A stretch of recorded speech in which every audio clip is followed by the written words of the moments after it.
नमस्कार मंडळी, राम राम. आजच्या नवीन ब्लॉगमध्ये आपलं स्वागत आहे.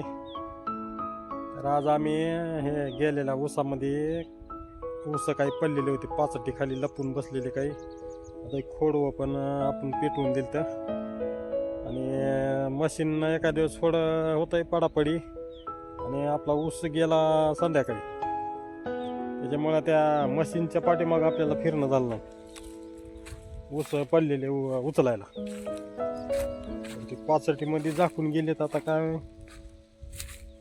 ऊस उचला म्हणाले कुठं आहे तर असं पाहताना बघत बघत जाऊन काढायचे. आता तर पूर्ण ब्लॉग बघा. बघा हे कोणता बा हा ते आहे बाण तिकडे नाही जास्त का ती ते भाऊच आहे तिकडून, तर भाऊ काढेल पण हा तिकडे नाही तिथे जास्त. संध्याकाळी ती होता, मी कुठं एकटाच संध्याकाळी कुठं हे केलं. लय नाही आपला बी खेळा इथं थोडा आहे आणि इकडं थोडा आहे.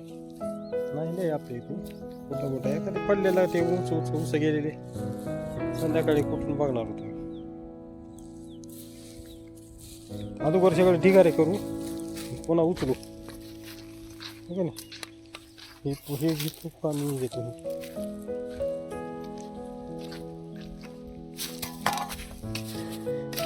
काय पुन्हा मशागत करताना थोडी अडचण येते घरी.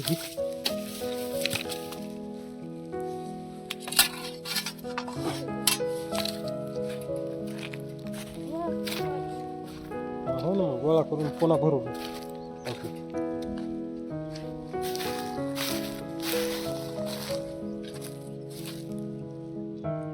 आता असं इथून जास्त खाली आहे, इथं थोडं आहे, इथून खालीच आहे थोडं योग्य असं हे मधल्या पाताना.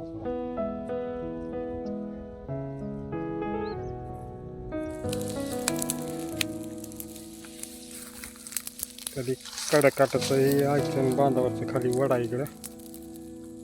ज्यावेळेस पिटवून दिलं त्यावेळेस काय जवळ नाही. आता पिटविलं आहे थोडं.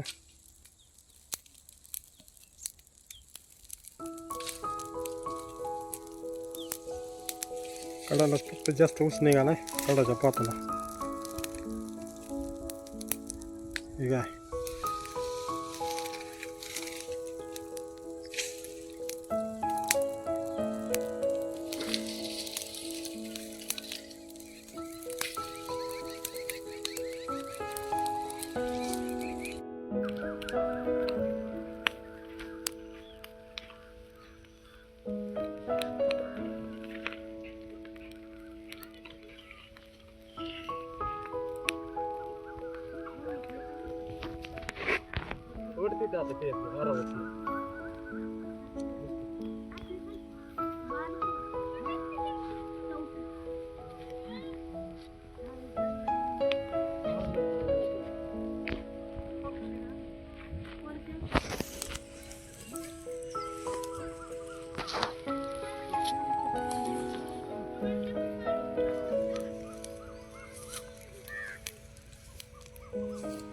इकडून घे की एका ठिकाणी बसून तिकडं थोडं इकडं थोडं घ्यायचं.